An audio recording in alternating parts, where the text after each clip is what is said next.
The internet is such a fascinating place because nowhere else in human history could two grown-ass men with microphones, Wi-Fi, and unlimited confidence create a level of drama that somehow ends up being analyzed by millions of people like it's a Supreme Court case. And today's episode of The Internet Needs to Go Outside features none other than Sneako and Andrew Tate. I stopped talking to him years ago because I knew he was doing drugs.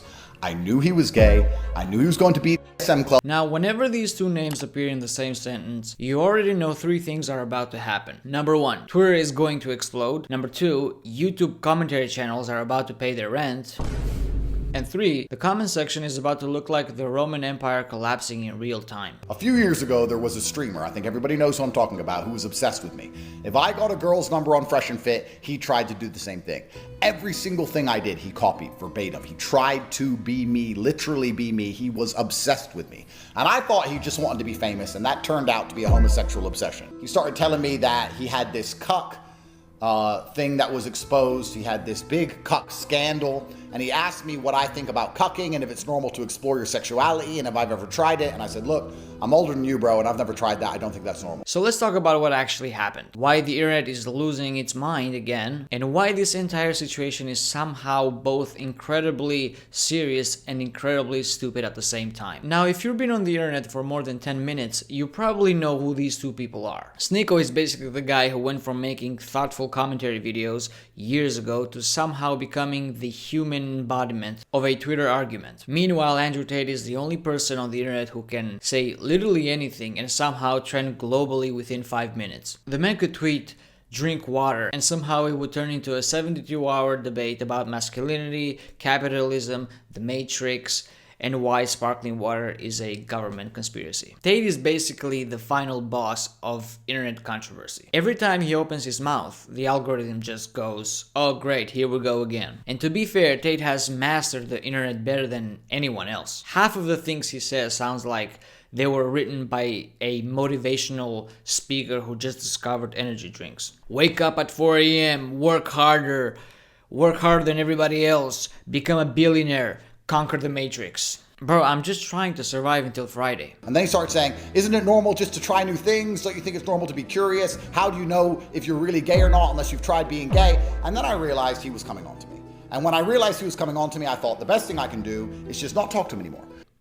So the situation starts when Tate starts talking about Sneako publicly. People start reacting. And within about 15 minutes, the entire situation turns into a giant online debate. Now, the funny thing about the internet is that nobody actually waits for the full story anymore. No. The moment a 10-second clip appears online, everyone immediately forms a PhD level opinion. People become body language experts. Yeah, psychologists.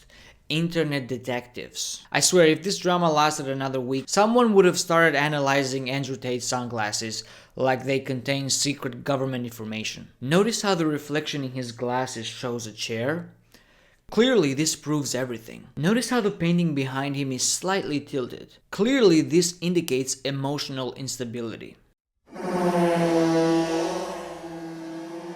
Relax, Sherlock, it's a YouTube livestream. But here's the thing that makes internet drama hilarious. Everyone always tries to pick sides, like this is some kind of Marvel movie. You either team Sneako or team Tate. Meanwhile, I'm sitting here like, what if we just admit that the internet is full of chaotic personalities and sometimes they just collide? Because let's be honest, Sneako has a talent for finding himself in controversial situations. I don't know how he does it. It's like controversy has his phone number on speed dial. Meanwhile, Andrew Tate doesn't just find controversy, he manufactures it like a factory. Some people wake up and check emails. Tate wakes up and asks himself, how can I start 3 global arguments before lunch? Yeah, and somehow it works. I don't know how he does it. The man turned arguing on the internet into a full-time career. At this point, if Tate ever retires, Twitter engagement might drop by like 40%.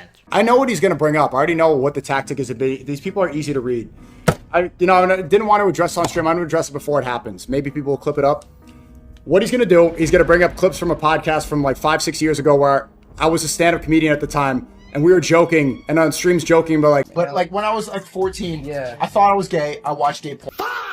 What he might even do is go further and talk about people in my personal life which is completely crossed the line. And it's time and time again, it's the people that are closest to you that you've defended the most. People that I've went to back and forth with moist criticals because I was defending people that I thought were my friends. And of course, the best part is the internet reaction. That's what I'm here for, baby. Because people online treat this stuff like it's a global event. You got TikTok analysis making 30-part breakdowns. You've got YouTube commentary channels uploading videos within minutes. Some guy on Twitter has already written a 4,000-word thread explaining why the situation represents the downfall of modern society. Meanwhile, normal people are just trying to eat lunch, and suddenly their entire feed is Sneako versus Tate. You open YouTube, Sneako video. You open TikTok, Sneako clip. You open Twitter, Andrew Tate telling people to escape the Matrix while arguing with someone named Crypto Warrior 694234. Yeah.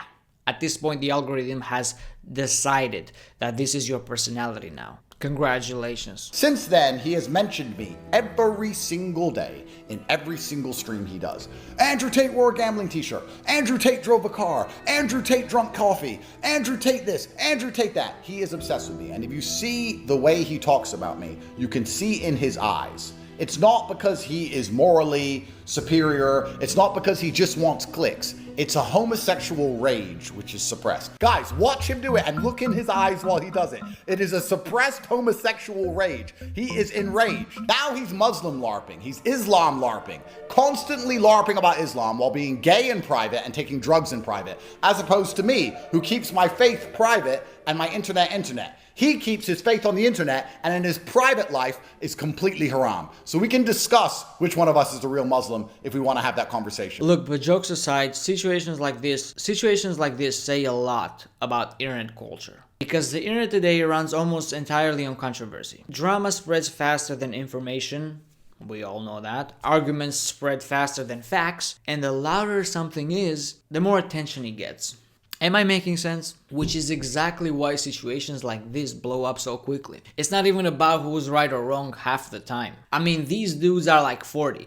Bro, Andrew Tate is like 40 years old, dog. What the fuck is he talking about? Grown-ass man talking about gay love. Really? Now he's Muslim LARPing. He's Islam LARPing. Constantly LARPing about Islam while being gay in private and taking drugs in private. Imagine if you saw a clip of your dad when he was 40 years old. You saw a clip online of your dad, and he is talking about gay love. The fuck are you doing, bro? Can't believe I used to love this guy. But this guy is a psyop, and the more you dig into Andrew Tate, the more you'll find out about him. But I'm not gonna talk about that here because I already did. I already made a video about that, so if you haven't checked it out, make sure you go and watch it. And this stuff is just always about attention. And attention is the internet's favorite currency. And honestly, both Sneako and Tate understand that better than most people on the internet. Which is probably why the internet keeps talking about them. So what's going to happen next? Honestly, probably the same thing that always happens. People argue for a few weeks, more clips appear, and eventually the internet moves on to the next controversy. Because online drama never really ends. It just pauses sometimes until the next episode. And knowing the internet, we probably won't have to wait very long. That's it for this video, guys. Thank you so much for watching. If you enjoyed, make sure to give it a like and subscribe for more. Damn, that felt like a OG 2013 YouTube video. Yo, what is going on, guys? Welcome back to my channel. Alright, bye. Peace. You like the haircut? What's happening? I shaved. I look clean. I look good. Hide your wives. That's all I'm saying. I'll see you next time. Deuces. Deuces. Want me to do a little 360? A little one? No? Okay.